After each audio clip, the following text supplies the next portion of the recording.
प्रियो, हम यहोशू के जीवन से ध्यान कर रहे हैं। यहोशू की पुस्तक को हम खोल लें। पहला अध्याय 5 वचन से 9 वचन तक। आइए पढ़ें। तेरे जीवन भर कोई तेरे सामने ठहर ना सकेगा। जैसे मैं मूसा के संग रहा वैसे ही तेरे संग भी रहूंगा, और ना तो मैं तुझे धोखा दूंगा और ना तुझको छोड़ूंगा। इसलिए हियाव बांध कर दृढ़ हो जा, क्योंकि जिस देश के देने की शपथ मैंने इन लोगों के पूर्वजों से खाई थी, उसका अधिकारी तू इन्हें करेगा।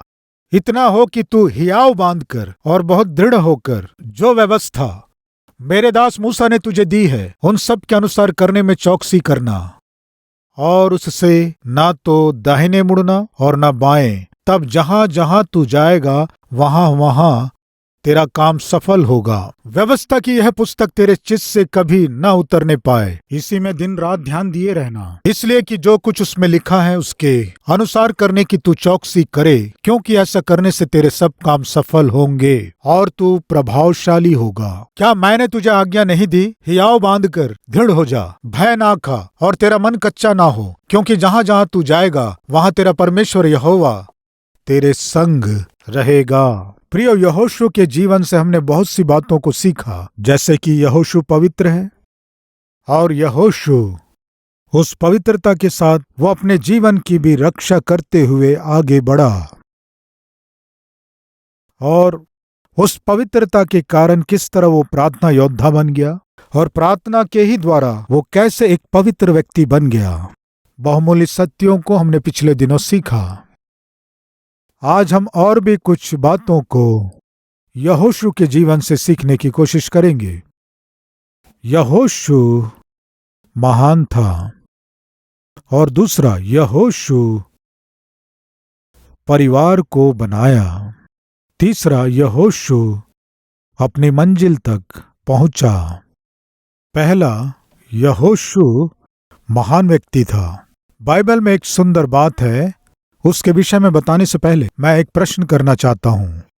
आप में कितने लोग, आप जिस स्थिति में हैं, जो नौकरी आप कर रहे हैं उसी में पहचान प्राप्त करना है, अच्छा नाम कमाना है, और वैसे ही परमेश्वर के नाम को ऊंचा करना है, एक स्त्री, एक गृहिणी के रूप में, एक पति के रूप में, और एक जिम्मेदार पिता के रूप में, और वैसे ही कर्मचारी के रूप में, व्यापारी के रूप में, आपके कामों में परमेश्वर की महिमा को देखना है, परमेश्वर की महिमा करने वाले विजय को प्राप्त करना है, एक महान व्यक्ति और एक महान व्यक्तित्व वाले के रूप में उन्नति करना चाहने वाले हैं तो हाथ दिखाएंगे। यस, हर एक जन में एक आशा है। वो क्या है कि मैं जो भी काम करूं वो महान होना है, उसके द्वारा परमेश्वर का नाम ऊंचा किया जाना है, मेरा नाम भी ऊंचा किया जाना है। ये एक सहज आशा है। इस तरह सोचने वाले हैं तो आइए देखें। यहोशू की पुस्तक 4 अध्याय 14वें वचन को पढ़ रहा हूं। यहोवा ने सब इजरायलियों के सामने यहोशू की महिमा बढ़ाई, और जैसे वे मूसा का भय मानते थे वैसे ही यहोशू का भी भय उसके जीवन भर मानते रहे। प्रियो, यहोशू महान व्यक्ति बन गया। वो अपने आप महान बनने की कोशिश नहीं किया। आप में से यदि कोई अपने आप महान व्यक्ति बनना चाहते हैं तो ये व्यर्थ है।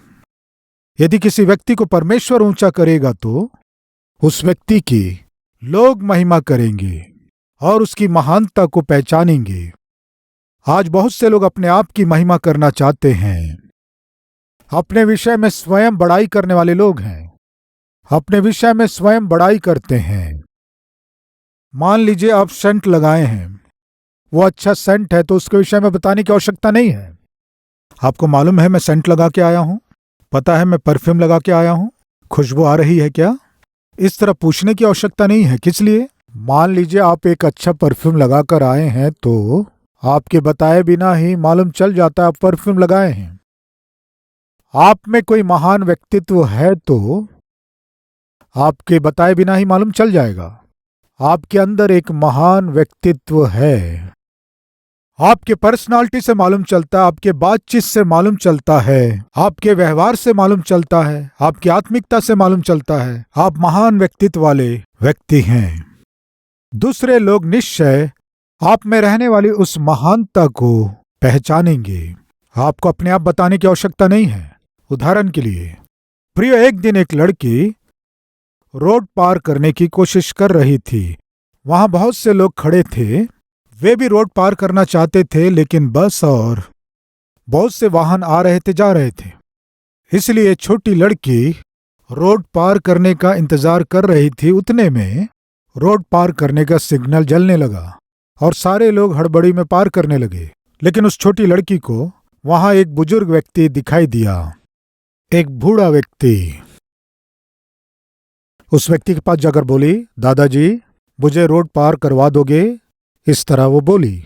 हाँ जरूर, कहकर उस बुजुर्ग ने उस छोटी लड़की का हाथ पकड़कर रोड को पार करवाया। रोड पार कराने के बाद उस दादा ने पूछा, बेटी, उस ओर बहुत से लोग थे ना रोड पार करने के लिए? इंतजार करने वाले बहुत से लोग थे ना? उन सब से ना कहकर तुम मुझसे ही क्यों कह रही हो रोड पार करवा दो? तब उस लड़की ने कहा, पता नहीं दादाजी, उन पर मुझे भरोसा नहीं हुआ, आप पर भरोसा करने का मन हुआ, इसलिए मैं आपसे बोली। अद्भुत है ना?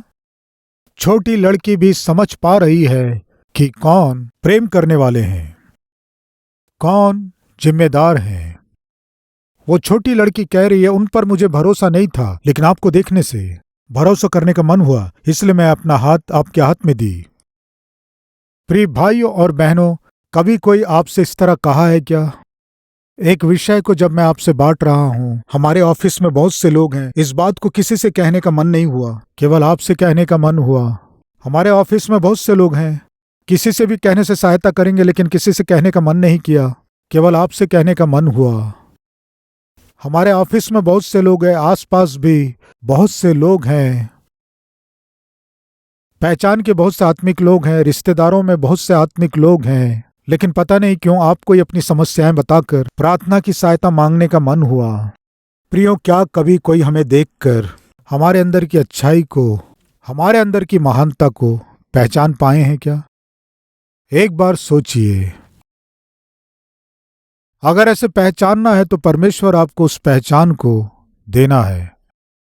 परमेश्वर यदि वो पहचान नहीं देंगे तो आप अपने पहचान के लिए कितनी भी कोशिश करें, पहचान आपको बिल्कुल नहीं मिलेगी।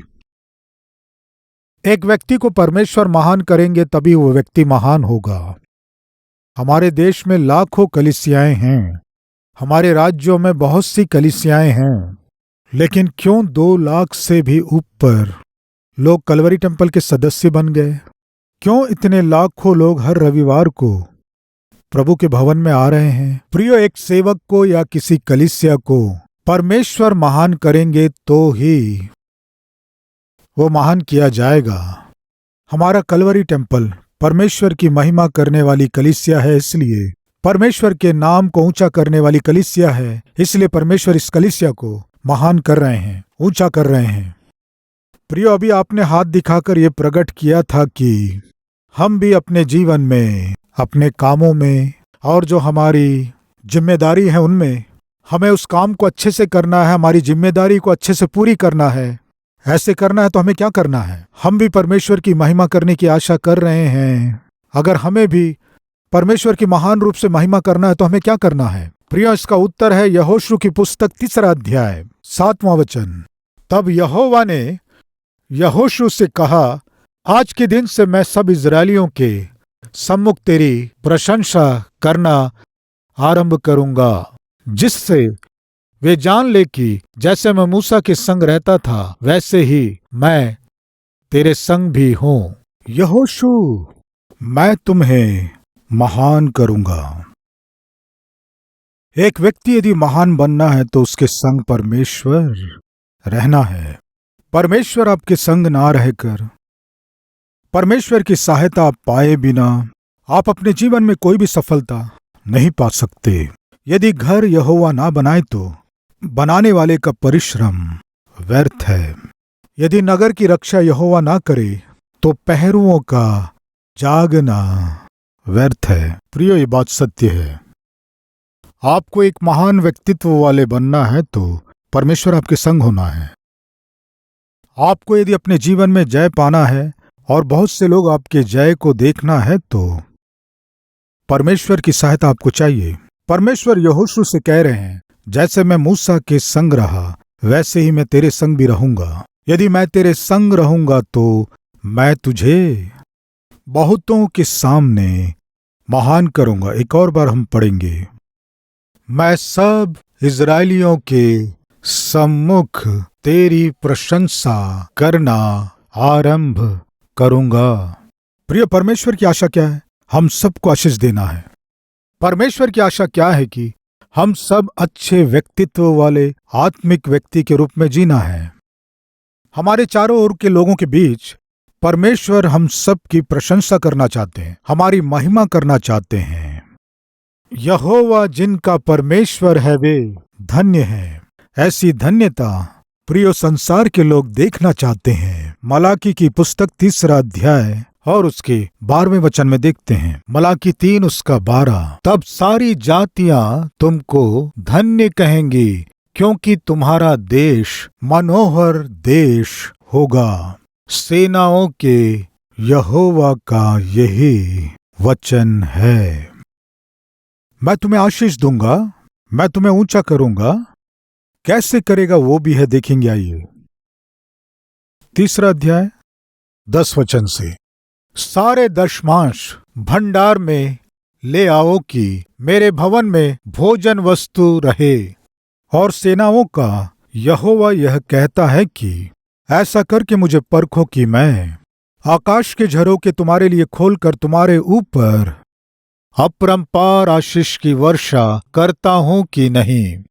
मैं तुम्हारे लिए नाश करने वाले को ऐसा घुड़कूंगा कि वह तुम्हारे भूमि की उपज नष्ट न करेगा और तुम्हारी दाख लताओं के फल कच्चे न गिरेंगे। सेनाओं के यहोवा का यही वचन है। कब जब फसल अच्छी होती है तब, कब जब आप अपने परिश्रम का फल पा लेते हैं तब। हम में बहुत से लोग आज क्या कहते हैं जानते हैं? हम बहुत परिश्रम कर रहे हैं लेकिन कुछ भी फायदा नहीं हो रहा है। बहुत सा लागत लगा रहे हैं लेकिन 1 रुपया भी बचता नहीं है। कई वर्षों से नौकरी कर रहा हूं लेकिन प्रमोशन नहीं मिल रहा है। वेतन बढ़ेगा आशा कर रहा हूं लेकिन वेतन नहीं बढ़ रहा है। पता नहीं क्यों मेरा जीवन पिछले 5 सालों से, 10 सालों से, 11 सालों से किसी बदलाव के बिना जैसा था वैसा ही हूं। मेरा जीवन निचली दशा में है। इस तरह अपने जीवन में सोचने वाले बहुत से लोग हैं, लेकिन परमेश्वर कह रहे हैं, तुम्हारे फसलों को नष्ट करने वाले कीड़ों को मैं नाश करूंगा। तुम्हारे फसल को नाश ना करे। तुम्हारे परिश्रम को जो नष्ट कर रहे हैं उसे मैं नाश करूंगा, जिसके फलस्वरूप जो प्रयास तुम कर रहे हो उसका प्रतिफल पा सको। तब जब तुम समृद्धि पालो, तुम्हारे परिश्रम के प्रतिफल को पालो, तब तुम्हारे फसल अच्छे फल दे रहे हो, तब जब तुम उन्नति करो, तब सब अन्य जाति तुम्हें देखकर कहेंगे तुम धन्य हो। यहोवा की उपासना करने वाले तुम धन्य हो। अन्य जातियों के सम्मुख मैं तुम्हें धन्य करूंगा। अन्य जातियों के सम्मुख तुम्हें ऊंचा करने के द्वारा मैं अपने नाम की महिमा करूंगा। यह परमेश्वर का उद्देश्य है। यहोशू, मैं तुम्हें ऊंचा करूंगा। तुम्हें महान बनना है तो, तुम्हें एक महान व्यक्ति के रूप में नाम कमाना है तो मैं तुम्हारे संग रहना है, मैं तुम्हारे संग रहूंगा। प्रिय, परमेश्वर किसके संग रहता है ये भी हम बाइबल में देखते हैं।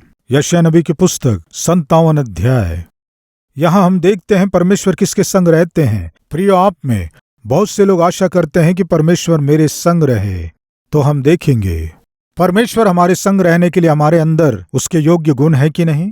57 अध्याय यशायाह नबी की पुस्तक 57 अध्याय 15वां वचन, क्योंकि जो महान और उत्तम और सदैव स्थिर रहता और जिसका नाम पवित्र है, वह यों कहता है, मैं ऊंचे पर और पवित्र स्थान में निवास करता हूँ और उसके संग भी रहता हूँ, जो खेदित और नम्र है, कि नम्र लोगों के हृदय और खेदित लोगों के मन को हर्षित करूं। प्रियो, परमेश्वर किसके संग रहेंगे कह रहे हैं? नम्र लोगों के संग रहूंगा कह रहे हैं। जो आज्ञाकारी है उनके संग परमेश्वर रहेंगे। दीन व्यक्तियों के संग परमेश्वर रहेंगे।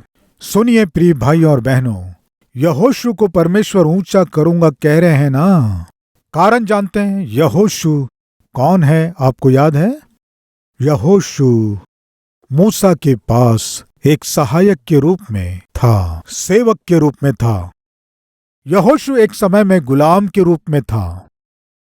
यहोशू के माता पिता कौन थे जानते हैं आप? गुलाम थे। कठिन परिश्रम करने के बाद भी हाथ में 1 रुपए नहीं रहता था। ऐसे परिवार में जन्मा, एक गुलाम था। लेकिन आज एक देश की अगुवाई करने वाले अगुवे के रूप में वो ऊंचा किया गया। कारण जानते हैं? वो बहुत ही नम्र व्यक्ति था, बहुत दीन स्वभाव का था। बाइबल बताती है जो अपने आप को ऊंचा करते हैं परमेश्वर उन्हें नीचा कर देते हैं, और जो अपने आप को नीचा करते हैं उन्हें ऊंचा करते हैं। प्रिय विलियम कैरी नाम के प्रभु के दास हमारे भारत देश में आकर बाइबल का अनुवाद किए, उसके बाद इंग्लिश और संस्कृत का डिक्शनरी तैयार किए। सती प्रथा के विरोध में राजा राम मोहन राय के साथ मिलकर संघर्ष किए। हिंदी और इंग्लिश डिक्शनरी को भी हमारे देश में अनुवाद किए, और उतना ही नहीं, बाइबल का लगभग 42 भाषाओं से अधिक भाषाओं में अनुवाद कराए। भारत देश में पहली बार प्रिंटिंग प्रेस को लाने वाले विलियम कैरी थे। हमारे भारत देश में बैंकिंग सिस्टम है ना, इस बैंकिंग सिस्टम को पहली बार हमारे देश में लाने वाले विलियम कैरी थे। उनके किए गए सेवाओं को ध्यान में रखकर इंडियन पोस्टल डिपार्टमेंट वाले पोस्टल स्टैंप भी विलियम कैरी के नाम से जारी किए। यस, विलियम कैरी जी का पोस्टल स्टैंप भी भारत सरकार की ओर से जारी किया गया। प्रिय, वे बहुत महान थे। बहुत सी सफलताओं को पाने के बाद विलियम कैरी को सम्मान करना है, ये सोचकर कलकत्ता में जब इसका आयोजन किया गया, बहुत से लोग उस सभा में उनकी तारीफ कर रहे थे। तब जो उन्हें पसंद नहीं करता था, उनमें से एक ने कहा, तुम विलियम कैरी की बहुत बड़ाई कर रहे हो, उनके विषय में मैं अच्छे से जानता हूँ। आप सब उनकी तारीफ कर रहे हैं, वे महान व्यक्ति हैं बोल रहे हैं। असली में वे क्या काम करते थे जानते हैं? वे क्या काम करते थे जानते हैं? वे जूते बनाने का काम करते थे, चप्पल बनाया करते थे। इस चप्पल जूते बनाने वाले व्यक्ति को तुम सिर में बैठाकर इसकी बड़ाई कर रहे हो, ये था इनका काम। प्रियो, इस तरह जब सब उनका आदर करते हुए उनका सम्मान कर रहे थे, तो ये व्यक्ति उठकर विलियम कैरी के विषय में नीचा करके बात किया। सबके बोल लेने के बाद विलियम कैरी जी सबको अभिनंदन करके बोले, आपसे एक विशेष विनती है। वो क्या है कि हमारे प्रिय भाई मेरे विषय में मैं जूता बनाने वाला, चप्पल बनाने वाला हूँ, इस तरह बताए। उन्हें मेरे विषय में पूरी जानकारी नहीं है। मैं जूते या चप्पल बनाने वाला व्यक्ति नहीं हूँ। प्रियो, मैं फटे हुए चप्पल और पुराने जूतों पर पॉलिश करने वाला व्यक्ति था। मैं नए जूते बना सकूं ऐसा महान व्यक्ति नहीं था। प्रियो, आपको कुछ समझ में आया? यह जूते बनाने वाला है, चप्पल बनाने वाला है कहकर नीचा दिखाने से वे कह रहे हैं, मैं जूते बनाने वाला व्यक्ति नहीं हूं। फिर फटे हुए पुराने चप्पलों को सीलने वाला था। क्यों परमेश्वर विलियम कैरी को इतना महान किए जानते हैं? वे नम्र व्यक्ति थे। मान लीजिए आप अपने मित्र के साथ जा रहे हैं, आपका मित्र आपका परिचय कराते हुए, ये मेरा मित्र है, बीकॉम फर्स्ट क्लास है, इस तरह कहे समझो। ऑलरेडी आपका बीकॉम भी हो गया, एमकॉम भी हो गया, उसने नहीं बताया। बीकॉम फर्स्ट क्लास है जी। अरे बीकॉम नहीं, एमकॉम हो गया है। थोड़ा सा हमारे डिग्री को कम करने से या हमारे विषय में नीचा करके बात करने से सह सकते हैं क्या? नहीं सह सकते हैं। मेरा फ्रेंड है जी, फलाने कंपनी में मैनेजर है, इस तरह मारकर मैनेजर नहीं पगले, सीनियर मैनेजर। यानी सह नहीं सकते हमारे बारे में यदि थोड़ा कम करके बताने से गुस्सा आ जाता है। प्रियो, जो अपने आप को ऊंचा करता परमेश्वर क्या करते हैं? नीचा कर देते हैं। कृपया ध्यान दीजिए, हम में से कोई घमंड करने वाले हैं क्या? सावधान, नाश होने से पहले घमंड होता है। इस तरह बाइबल बताती है, महिमा पाने से पहले नम्रता होती है। प्रियो, यहोशू महान किया गया, इसका कारण जानते हैं? यहोशू अपने आप को दीन किया, इसलिए नम्र व्यक्ति के संग रहूंगा और उनके साथ निवास करूंगा, परमेश्वर ने कहा। आपके संग परमेश्वर नहीं रहेंगे तो आप महान व्यक्ति नहीं बन सकते। आपके संग परमेश्वर नहीं रहेंगे तो आप महान व्यक्तित्व को नहीं पा सकेंगे। आपके संग परमेश्वर नहीं रहेंगे तो आप अपने काम में पहचान नहीं पा सकेंगे। आप ऊंचे नहीं किए जाएंगे, आशीष नहीं पाएंगे। इस बात को ना भूलें।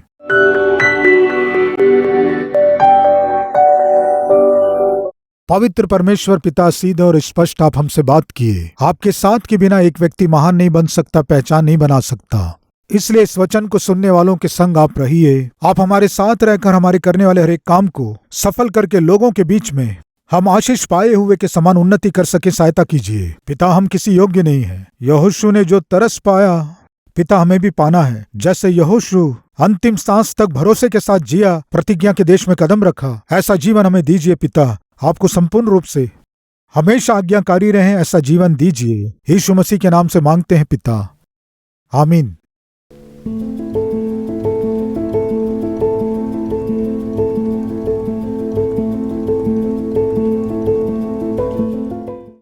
Address Calvary, post box number 30, Kukatpally, Hyderabad 72।